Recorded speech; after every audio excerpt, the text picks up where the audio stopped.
পড়ালেখায় মনোযোগী হওয়ার উপায় কি? কিছু পরামর্শ দেন। পড়ালেখায় মনোযোগী হওয়ার উপায় ১ নম্বর উপায় হচ্ছে আল্লাহ তাআলার কাছে দোয়া করা। রব্বি জিদনি ইলমা, আল্লাহর কাছে দোয়া করে, হে আল্লাহ তুমি আমার জ্ঞান বাড়িয়ে দাও। রব্বি ইশরাহ লি সাদরি ওয়াইসির লি আমরি ওয়াহলুল উকদাতাম মিন লিসানি ইয়াফকাহু কওলি। এরকম আপনি দোয়া করবেন ১ নম্বর কাজ। ২ নম্বর কাজ হচ্ছে আপনি আল্লাহ সন্তুষ্টির জন্য জ্ঞান অর্জন করবেন। এইটি আপনি নির্ধারণ করে নিন, তাহলে দেখবেন আপনার পড়াশোনার প্রতি ফোকাস তৈরি হবে, অ্যাটেনশন তৈরি হবে।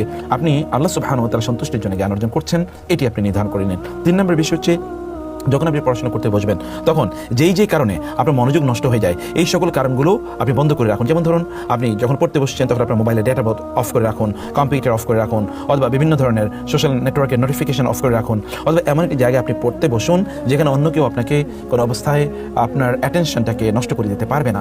৪ নম্বরের বিষয় হচ্ছে আপনার গোল সেট করুন যে আপনি কতটুকু পড়তে চান, যেমন এই মাসে আপনি কতটুকু পড়তে চান এবং ১ সপ্তাহে আপনি কতটুকু পড়তে চান সেটি, এবং তার জন্য একটা এডুকেশন বা একটা স্টাডি প্ল্যান তৈরি করুন। আপনি কোন বইটি পড়বেন এবং এই বই পড়ার উদ্দেশ্য কি, লক্ষ্য কি, আপনি প্রতি বছরে কয়টা নতুন বই আপনি পড়তে চান, এই কাজগুলো আপনি করুন এবং এটা একটা মূল্যায়ন করুন। প্রতি সপ্তাহ শেষে আপনি একটা মূল্যায়ন করুন আপনার কতটুকু পড়ার কথা ছিল, আপনি কতটুকু পড়তে পেরেছেন। এইভাবে যদি আপনি গোল সেট করেন, অবজেক্টিভ সেট করেন, এম সেট করেন এবং আপনি যত ডিস্ট্রাকশন আছে এগুলো যদি আপনি দূর করেন, আল্লাহর কাছে যদি আপনি চান, তাহলে আশা করছি ইনশাআল্লাহ আপনার পড়াশোনায় মনোযোগ অনেক অনেক বাড়বে ইনশাআল্লাহ।